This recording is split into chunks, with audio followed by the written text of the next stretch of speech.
Emma Martinez had always been different from other tourists. While most people snapped photos from a respectful distance, she felt drawn to connect with people on a deeper level. The 28-year-old teacher from California had saved for 3 years to visit London, and today was her dream day at Buckingham Palace. The morning sun cast long shadows across the palace courtyard as Emma approached the famous red-uniformed guards. These weren't just any soldiers. They were the Queen's Guard, known worldwide for their stoic silence and unwavering discipline. Tourists gathered around them daily, trying everything from silly faces to loud noises, hoping to crack their legendary composure. Emma watched as children waved at the guards, adults posed for selfies, and teenagers made jokes. The guards remained perfectly still, their tall black hats creating dramatic silhouettes against the palace walls. Their rifles stood firmly at their sides, and their eyes stared straight ahead, seeing everything but acknowledging nothing. What most tourists didn't know was the incredible training these guards underwent. They spent months learning to stand motionless for hours, to ignore distractions, and to maintain their dignity no matter what happened around them. Some were veterans who had served in dangerous missions overseas. Others were young soldiers, proving their dedication to the crown. All of them took their duty seriously. Emma noticed one guard in particular. He stood slightly apart from the others, his posture perfect, his breathing controlled. Something about his stillness spoke to her. Maybe it was the way his jaw was set with determination, or how his hands held his rifle with practiced ease. She sensed a story behind that stoic face. The crowd around her grew larger as the morning progressed. Tour groups shuffled past, guides explaining the history and traditions. Street performers set up nearby, adding to the carnival atmosphere. Vendors sold postcards and souvenirs featuring the famous guards. Everyone seemed to treat them like living statues, part of the scenery rather than real people with real feelings. Emma had always been sensitive to others' emotions. As a teacher, she could tell when her students were struggling, even when they tried to hide it. Standing there in the courtyard, watching this guard maintain his position hour after hour, she felt something she couldn't quite explain. It wasn't pity. These men chose this honor. It was more like recognition, as if she could sense the person beneath the uniform. The other tourists moved on, but Emma stayed. She found herself studying the guard's face, noting the slight tension. Around his eyes, the almost imperceptible shift in his breathing when someone got too close. He was human, just like everyone else, but bound by duty and tradition to remain silent and still. As the sun climbed higher, Emma noticed sweat beginning to form on the guard's brow. The heavy wool uniform, designed for ceremony rather than comfort, must have been stifling in the warming day. His feet, planted firmly in the same position for what must have been over an hour, showed no sign of fatigue, but Emma imagined the strain he must be feeling. A group of teenagers approached, laughing loudly and making exaggerated poses next to the guard. One of them pretended to pick his nose right in front of the soldier's face. Another made ridiculous expressions, trying to get a reaction. The guard's eyes never moved, never acknowledged their presence, but Emma saw his jaw clench almost invisibly. Something stirred inside Emma's chest. These weren't just tourist attractions or living decorations. They were people, sons and daughters, maybe fathers and husbands, who had chosen to serve their country in this unique way. They deserved respect, not ridicule. They were maintaining centuries of tradition while dealing with the very modern challenge of mass tourism and social media. Emma stepped closer, close enough to see the fine details of the guard's uniform, the precise way his buttons were polished, the careful arrangement of his insignia, the pride evident in every aspect of his appearance. This wasn't just a job for him. It was a calling, a commitment that required sacrificing his individual expression for something larger than himself. The weight of his sacrifice suddenly hit her. While everyone around him lived their lives freely, expressing themselves, however, they chose. He stood silent and still, representing something timeless and dignified. The contrast between his constrained existence in that moment and the chaotic freedom of the tourists around him struck her as both beautiful and heartbreaking. Without fully understanding why, Emma felt an overwhelming urge to acknowledge his humanity, to bridge the gap between the person and the symbol. The formal barriers that kept tourists at arm's length suddenly seemed artificial and cold. Here was a human being, probably someone's son, standing alone in a crowd, maintaining his duty despite the circus around him. Her heart began to race as an impossible idea formed in her mind. Everything she had been taught about appropriate behavior, about respecting boundaries, about following social norms warred with a deeper instinct to connect, to show compassion, to treat him like the person he was rather than the symbol he represented. The moment felt suspended, full of possibility and danger. Emma took another step closer, her decision crystallizing with each heartbeat. She didn't know his name, his story, or what he was thinking, but she knew with absolute certainty that she couldn't walk away without doing something to acknowledge the person behind the uniform. The decision formed in Emma's mind like a lightning bolt, sudden and undeniable. Before her rational thoughts could stop her, before the voice of social convention could intervene, she was moving. Her arms reached out, and in one fluid motion, she wrapped them around the stoic guard in a gentle, heartfelt hug.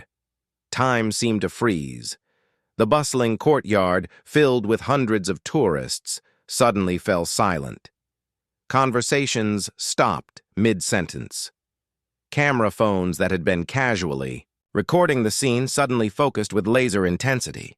Children tugged on their parents' sleeves, pointing at the unprecedented scene unfolding before them. Emma felt the guard's body tense beneath her arms. His breathing changed, becoming shorter and more controlled. Through his thick wool uniform, she could sense his heart rate accelerating. This was completely outside his training, beyond anything the drill sergeants had prepared him for. Drunk tourists, crying children, aggressive photographers, all of that was covered in his manual. But a sincere, gentle hug from a stranger. There were no protocols for this. The crowd's reaction was immediate and varied. Some tourists gasped audibly, others laughed nervously. A few began whispering urgently in different languages, trying to explain to their companions what was happening. Security personnel who had been casually monitoring the area suddenly straightened, their hands moving instinctively toward their radios. Emma held the embrace for perhaps 3 seconds, though it felt like an eternity. In that brief moment, she tried to communicate everything she couldn't say in words: recognition of his humanity, appreciation for his service, acknowledgement of the sacrifice he was making. She hoped he could feel her sincerity, her genuine desire to connect with the person behind the ceremony. When she finally stepped back, Emma's eyes searched the guard's face for any sign of reaction. His expression remained officially neutral, but she caught something in his eyes. A flicker of surprise, maybe even gratitude, before his professional mask settled back into place. His grip on his rifle had tightened almost imperceptibly, and a slight color had risen in his cheeks. The crowd held its collective breath, waiting to see what would happen next. Would security intervene? Would the guard break character? Would there be consequences for both of them? The tension in the air was palpable, like the moment before thunder follows lightning. Other guards in the area had noticed the disturbance, though they couldn't turn their heads to look directly. Their peripheral vision caught the unusual movement, the break in routine that their training had conditioned them to notice. Yet they too were bound by protocol, unable to respond unless their own positions were directly threatened. Emma took a step back, suddenly aware of what she had done. The magnitude of her action hit her like a wave. She had just hugged one of the most recognizable, traditionally untouchable figures in British culture. The Queen's Guard were symbols of unwavering discipline and dignity, and she had treated one like an old friend. A security officer began walking in their direction, speaking quietly into his radio. His pace was measured, professional, but purposeful. Emma's heart sank as she realized there might be serious consequences for her impulsive act of kindness. She hadn't meant to cause trouble. She had only wanted to show respect and human connection. The guard, meanwhile, was fighting an internal battle. Every fiber of his training told him to remain motionless, to ignore what had happened, to continue his duty as if nothing had occurred. But something about Emma's gesture had touched him in a way he hadn't expected. In his months of standing guard, dealing with countless tourists who treated him like a living statue, her hug had been the first genuine human moment he had experienced on duty. His name was James Crawford, though no tourist would ever know that. He was 24 years old, from a small town in Yorkshire, and had joined the army to serve his country and gain discipline. The guard position was an honor he had earned through exemplary service, but it came with sacrifices he hadn't fully anticipated. Hours of motionless standing, constant public scrutiny, and the complete suppression of his personality during duty hours. Emma's simple gesture had reminded him why he had chosen this path, not for the ceremony or tradition alone, but for the connection between the military and the people they served. Her hug had been a recognition of that bond, a bridge between the formal distance of his role and the human warmth that motivated his service. The approaching security officer was close enough now that Emma could see his expression, professional, concern mixed with curiosity. She braced herself for questions, possibly arrest, certainly embarrassment. Her friends back home would never believe she had gotten in trouble for hugging a royal guard, but something unexpected was happening in the crowd around them. Instead of the disapproval Emma had feared, she began to notice smiles on people's faces. A young mother was explaining to her child in gentle tones about kindness and respect. An elderly British gentleman was nodding approvingly, as if her gesture had restored his faith in human decency. The guard, James, was processing his own surprise at his reaction. He had expected to feel annoyed or uncomfortable if someone ever violated his personal space during duty. Instead, he felt oddly moved. Emma's hug hadn't been disrespectful or attention-seeking. It had been given with such genuine warmth that it felt like a gift rather than an intrusion. The security officer finally reached them, but instead of the stern confrontation Emma expected, his expression showed more curiosity than anger. He had seen the entire interaction, including Emma's respectful approach and gentle manner. This wasn't a case of tourist misbehavior, it was something entirely different. As the officer opened his mouth to speak, the guard made a decision that would surprise everyone present, including himself. For the first time in months of duty, James Crawford was about to break protocol in a way that no training manual had ever covered. The moment James Crawford made his decision, everything changed. In one smooth, deliberate motion that shocked every witness, the royal guard turned his head slightly and looked directly into Emma's eyes. Then, in a gesture that defied centuries of protocol, he smiled. Not the stiff, formal expression of official duty, but a genuine, warm smile that transformed his entire face. The crowd erupted. Gasps turned to excited murmurs, then to outright amazement. Phones that had been recording casually were now filming frantically. This was unprecedented, unthinkable, absolutely extraordinary. Royal guards simply did not break character. They did not acknowledge tourists. They certainly did not smile. Emma's hands flew to her mouth in surprise. She had hoped for some small acknowledgement of her gesture, but this response far exceeded her wildest expectations. The guard's smile wasn't just polite, it was radiant, transforming him from a stoic symbol into a real, approachable person. In that moment, the barrier between ceremony and humanity completely dissolved. The security officer stopped in his tracks, his radio halfway to his mouth. In 20 years of monitoring palace grounds, he had never witnessed anything like this. His training told him to intervene, to restore order, to separate the tourist from the guard. But something about the pure joy on both faces made him hesitate. This wasn't disruption. It was connection. James felt a surge of liberation he hadn't experienced in months. Breaking protocol should have terrified him, should have triggered guilt and fear about his career. Instead, he felt more like himself than he had since putting on the uniform. Emma's unexpected kindness had awakened something he had forgotten, the simple power of human warmth to bridge any divide. Other tourists began gathering, drawn by the unusual scene. Word spread quickly through the courtyard that something incredible was happening. A guard had smiled. A guard had acknowledged someone. Children pushed forward to get a better view, their parents explaining in hushed, amazed tones that they were witnessing something that might never happen again. But James wasn't finished. As if his smile had broken some internal dam, he made another shocking decision. Maintaining his perfect posture, he performed a slight but unmistakable nod toward Emma, a gesture of acknowledgement and respect that sent the crowd into another wave of astonishment. Emma's eyes filled with tears, overwhelmed by the unexpected response to her simple act of kindness. She had hugged him, hoping only to show recognition of his humanity. She never imagined he would risk his position to respond so openly. The courage it must have taken for him to break protocol, knowing he might face serious consequences, struck her as profoundly brave.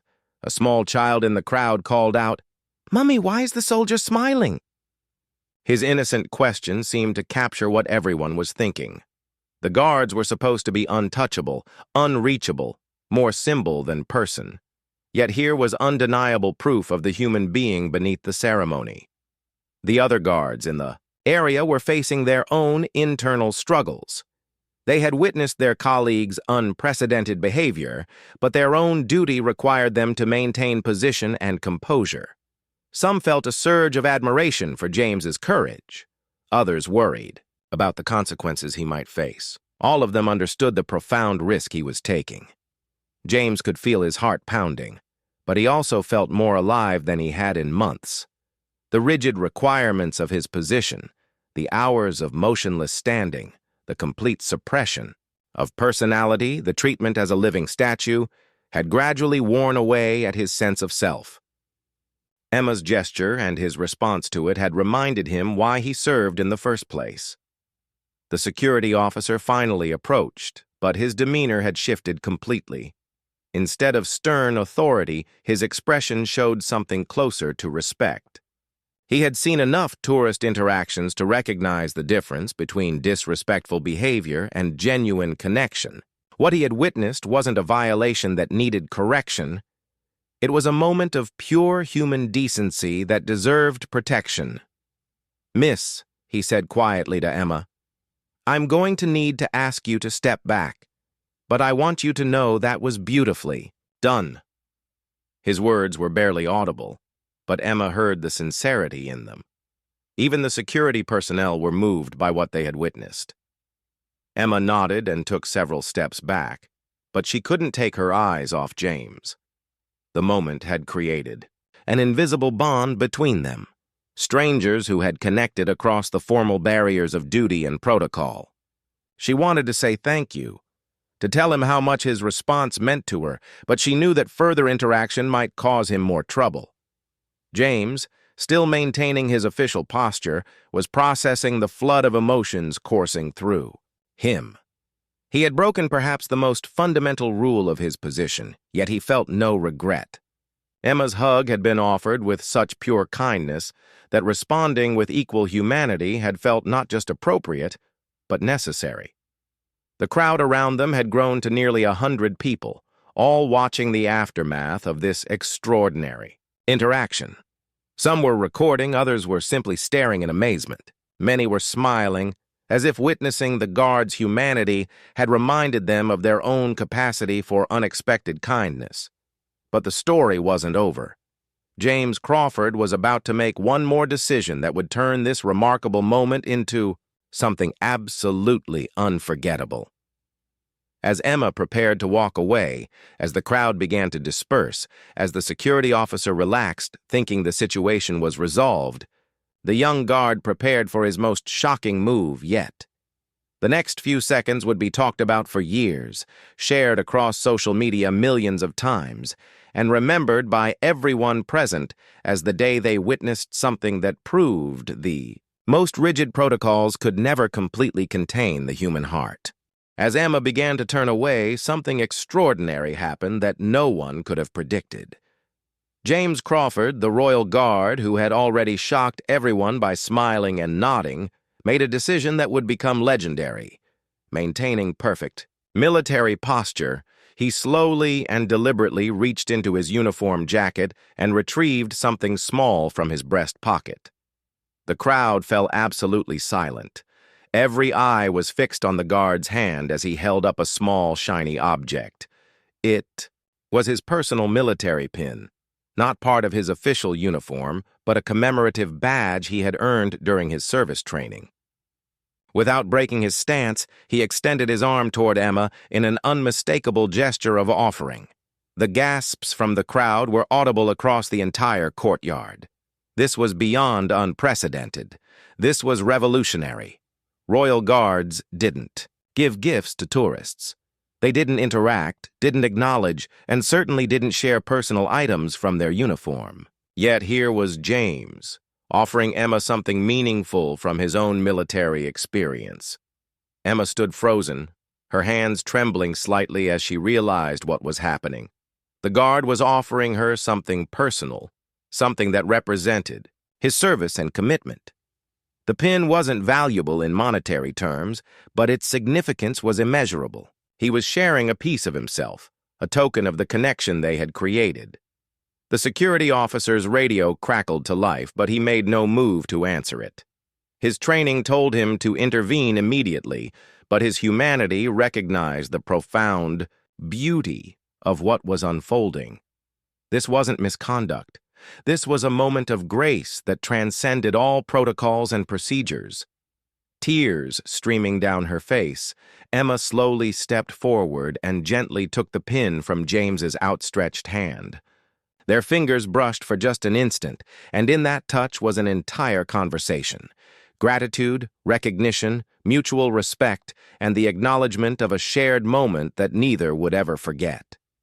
The crowd began to applaud, slowly at first, then building to a thunderous ovation. People were crying, laughing, cheering for these two strangers who had created something beautiful in the midst of formal tradition. Children were asking their parents to explain what was happening, and parents were struggling to find words for magic.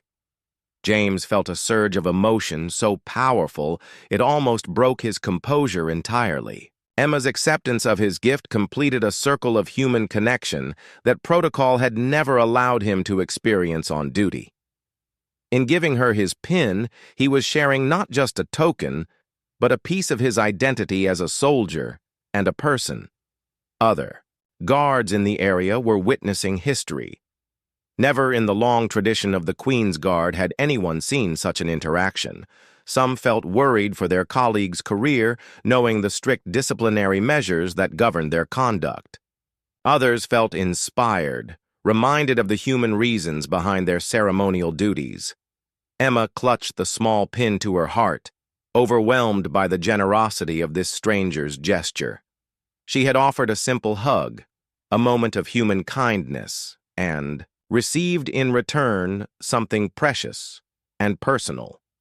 The pin would become her most treasured souvenir, not because of its material value, but because of the story it represented. The security officer approached them both, but his expression had transformed completely. Instead of authority and concern, his face showed something approaching awe.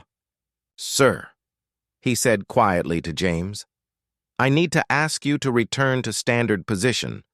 But what just happened here was extraordinary." James nodded slightly and began the process of returning to his official stance. But as he straightened his shoulders and prepared to resume his stoic pose, something unexpected happened in the crowd.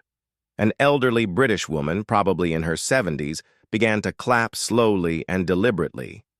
"Bravo!" she called out in a clear, carrying voice. "Bravo to both of you!" Her words seemed to give permission to everyone present.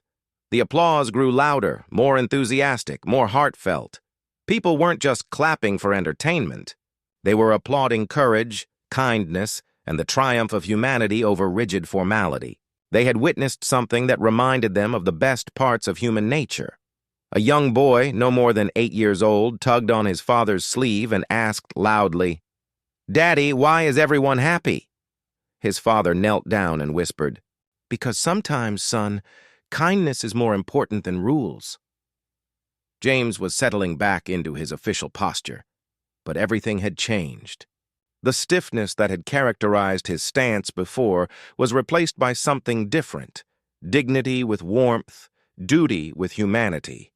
He had learned that breaking protocol to acknowledge kindness didn't diminish his role as a guard.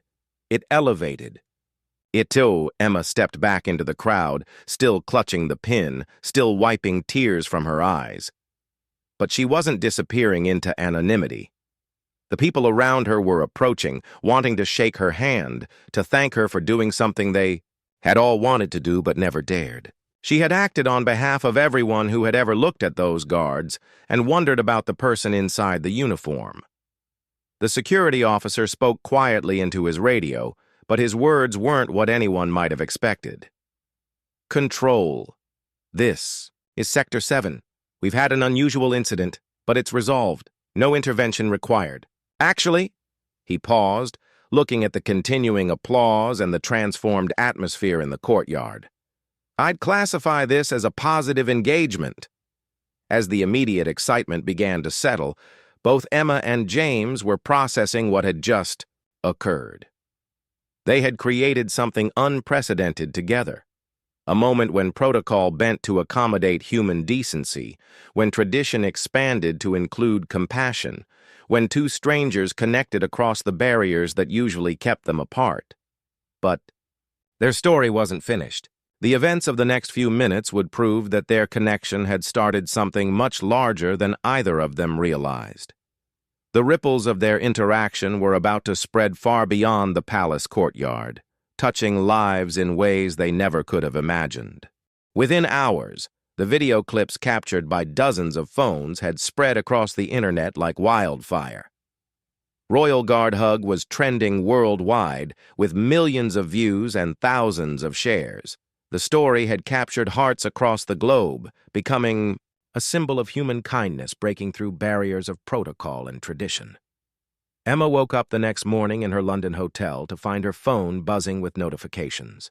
News outlets were calling, social media accounts were tagging her, and interview requests were pouring in from around the world. The simple act of kindness she had offered to a stranger had somehow become an international sensation. But the real surprise came when she received an official call from Buckingham Palace itself. The voice on the other end was crisp, professional, and completely unexpected. "Miss Martinez, this is Colonel Patricia Hensworth from the royal household. Her Majesty would like to extend an invitation for you to visit the palace for afternoon tea." Emma nearly dropped the phone. The Queen wanted to meet her because she had hugged a guard?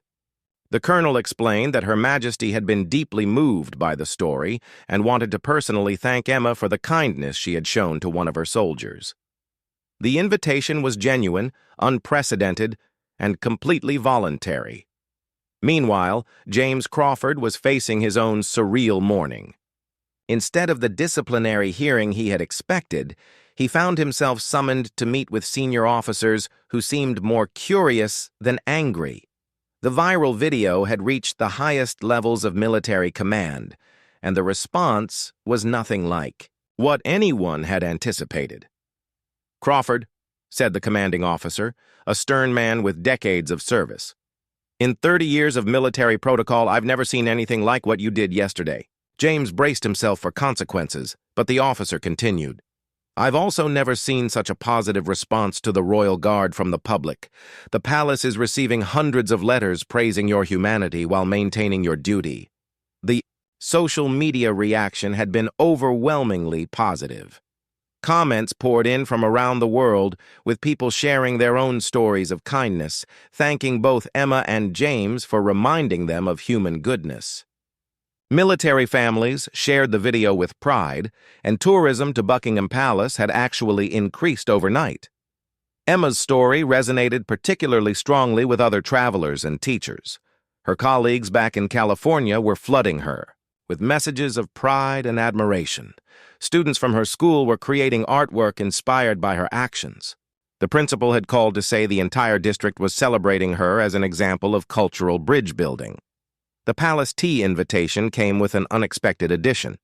James Crawford was also invited to attend in civilian clothes as a guest rather than a guard. For the first time since their initial meeting, they would be able to actually speak to each other as equals, without the barriers of duty and protocol.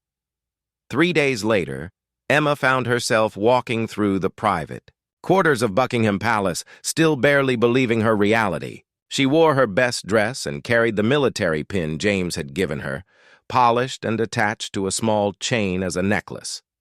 The pin had become precious to her, not just as a memento, but as a symbol of courage and human connection. James arrived, at the same time looking remarkably different in civilian clothes. Without his formal uniform and ceremonial hat, he appeared younger, more relaxed, and surprisingly approachable. When they met in the palace anteroom, both smiled nervously, remembering their unusual first encounter. "I never properly thanked you," Emma said softly as they waited to be announced. "What you did, giving me your pin, acknowledging the hug, it meant everything to me." James shook his head. "You gave me something more valuable than you realize. You reminded me why I chose to serve. That moment of connection, of being seen as a person rather than just a symbol, it changed something fundamental for me." Their conversation was interrupted by the arrival of a palace aide who guided them to an elegant sitting room where afternoon tea had been arranged.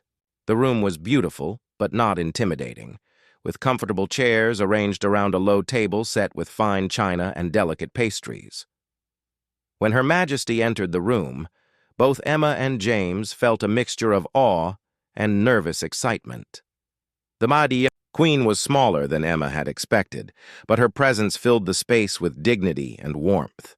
She moved with the grace of decades of experience, but her smile was genuinely welcoming. "Miss Martinez, Sergeant Crawford," she said, her voice carrying the refined accent that Emma had heard in countless speeches. "Please, sit down.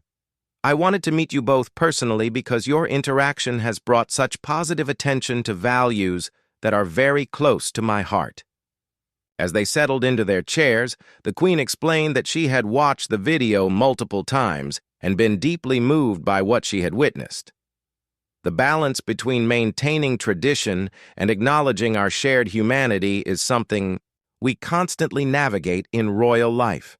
You both demonstrated that these things need not be in conflict." Emma found herself relaxing as the Queen proved to be a thoughtful and engaging conversationalist. They discussed Emma's teaching career, her travels, and her motivations for approaching James. The Queen listened intently, asking thoughtful questions that showed genuine interest in Emma's perspective. James, meanwhile, was experiencing, perhaps, the most surreal moment of his military career, having casual conversation with the monarch he had sworn to protect. The Queen asked about his background, his training, and his experience as a guard. She seemed particularly interested in how the viral attention had affected him and his fellow soldiers. "The response has been remarkable," James explained. "Other guards have told me they feel more appreciated by the public now. People seem to see us as individuals rather than just part of the scenery. It's made our duty feel more meaningful." The Queen nodded thoughtfully. "Service requires sacrifice, but it should never require the complete surrender of one's humanity. What you demonstrated, Sergeant Crawford, was that one can maintain dignity and duty while still acknowledging kindness when it's offered." As their tea continued, Emma realized that this meeting was about more than just recognizing a viral moment. The Queen was using their story to make a larger point about the importance of human connection, about the ways that small acts of kindness could bridge even the most formal divides. The afternoon was drawing to a close, but the Queen had one. More surprise that would make this meeting truly unforgettable. As their remarkable afternoon tea was drawing to a close, the Queen rose from her chair with a smile that suggested she had saved the best surprise for last. "Miss Martinez, Sergeant Crawford, I have something I'd like to present to you both. Your interaction has inspired me to create something new." She moved to an elegant writing desk and retrieved two small, beautifully crafted boxes. "I've decided to establish a new recognition. Not an official honor, but something personal from me to acknowledge acts of kindness that bridge divides and remind us of our shared humanity." Emma and James exchanged glances, both overwhelmed by the unexpected turn of events. The Queen opened the first box to reveal a delicate silver pendant engraved with the words, "Kindness knows no boundaries," along with the date of their encounter. "Miss Martinez, this is for you, a reminder that simple acts of compassion can change the world." The second box contained a matching pin for James, designed to be worn with his uniform. "Sergeant Crawford, this recognizes your courage in choosing humanity over rigid protocol. You showed that true service includes the wisdom to know when rules serve people, not the other way around." Emma's eyes filled with tears as she accepted the pendant. "Your Majesty, I just wanted to show kindness to someone who looked like he needed it. I never imagined it would lead to all this." "That's precisely why it's so meaningful," the Queen replied.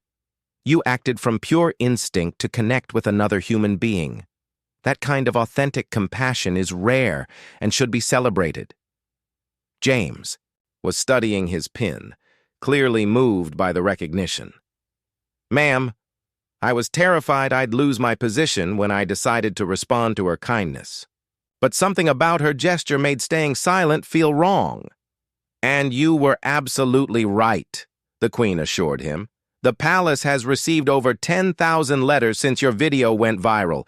People are calling you both heroes, not for any grand gesture, but for proving that humanity can flourish even within formal structures."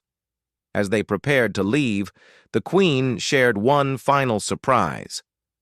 "I've spoken with the commanding officers of the Guard. From now on, the protocol will officially allow for respectful acknowledgement of genuine public kindness. Your interaction has actually changed the rules for all future guards." Emma could hardly believe what she was hearing. Their spontaneous moment of connection had actually resulted in permanent change to centuries-old traditions. Guards would now have official permission to acknowledge sincere acts of public kindness without fear of disciplinary action. The Queen walked them to the door personally, an unprecedented gesture that her staff would talk about for years. "You've both given the world a gift," she said warmly. "You've shown that kindness is always the right choice, regardless of circumstances or protocols." As they left the palace together, Emma and James found themselves laughing at the surreal turn their lives had taken. From strangers who shared a moment in a courtyard to guests of the Queen herself. It felt like a fairy tale, except it was completely real. "Would you like to get coffee?" James asked as they reached the palace gates. "I mean, as actual people this time? Not guard and tourist?" Emma grinned. "I'd love that. I want to hear your side of what happened that day.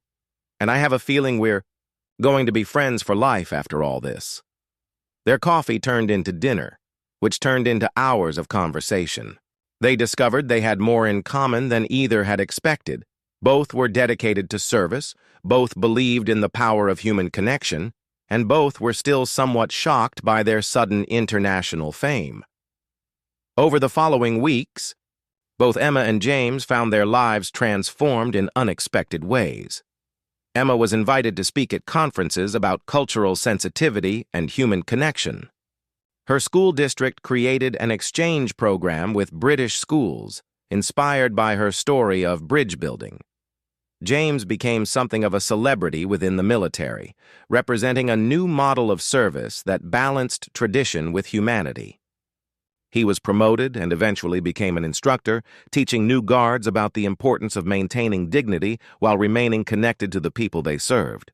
Their story continued to inspire people around the world. The video of their initial interaction was shown in schools as an example of kindness crossing cultural boundaries. The hashtag A Royal Guard Hug became associated with stories of unexpected human connection and breaking down barriers. A year later, Emma returned to London and visited James at his new position. He was training a group of young soldiers who would become the next generation of Royal Guards. As part of their instruction, he told them about the day a stranger's kindness changed everything. Remember, he told his trainees, we serve the people, not just the crown. When someone shows you genuine respect and kindness, it's not weakness to acknowledge it. It's strength. The moment you forget the humanity in your duty is the moment you stop truly serving. Emma watched from the observation area, still wearing the pendant the Queen had given her. The military pin James had given her that first day was mounted in a frame in her classroom back home, surrounded by letters from students who had been inspired by her story to perform their own acts of kindness. Their friendship had grown stronger over the months, built on the foundation of that extraordinary moment they had shared. They stayed in regular contact, sharing stories of how their experience continued to impact their daily lives. Emma often told her students about James, using their story to teach lessons about courage, respect, and the power of human connection. James, meanwhile, had discovered a passion for mentoring that he never knew he possessed. The young guards he trained were different from previous generations, more aware of their role as bridges between tradition and the modern world, more conscious of the people behind the tourists who visited them daily. The protocol change the Queen had announced became known informally as the Crawford courtesy, allowing guards to acknowledge genuine acts of public kindness with a simple nod or smile. It had transformed the relationship between the guards and visitors, making the palace a warmer, more welcoming place while maintaining all the dignity and tradition that made it special. Emma's students back in California had embraced her story as their own.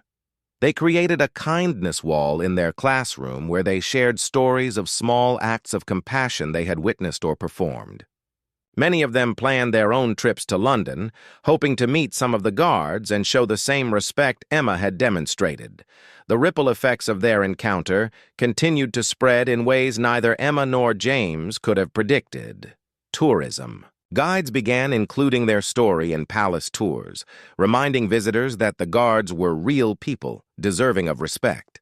Hotels started providing information about appropriate ways to interact with ceremonial guards, turning what had once been uncomfortable encounters into opportunities for mutual respect. Most remarkably, similar changes began occurring at ceremonial sites around the world.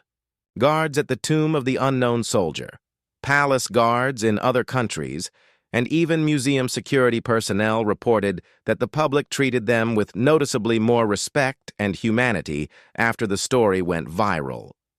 As Emma prepared to return to California after her visit, she and James stood once again in the courtyard where it all began. The same spot where she had impulsively hugged a stranger now felt like sacred ground, a place where two people had chosen connection over convention, and changed not just their own lives but touched hearts around the world. "Do you ever regret it?" Emma asked, watching the current guards maintain their posts with the same dignity James once had, but with a subtle warmth that hadn't existed before. James shook his head firmly. "Never. That moment taught me that the best traditions are the ones flexible enough to include human kindness. We're still just as professional, just as dedicated, but we're also more connected to the people we serve." As they hugged goodbye, a gesture that no longer seemed revolutionary, but simply natural. Between friends, both Emma and James understood that their story had become bigger than either of them. It belonged now to everyone who believed that kindness could break through any barrier, that human connection was stronger than any protocol, and that sometimes the most important rules were the ones written in the heart rather than in any manual. Their spontaneous moment of connection had proven that even in our divided world, simple acts of genuine kindness still had the power to unite, inspire, and create lasting change. The royal guard and the teacher had given the world a gift more precious than any ceremony or tradition. They had shown that humanity always wins when people choose to see each other as individuals worthy of respect and kindness.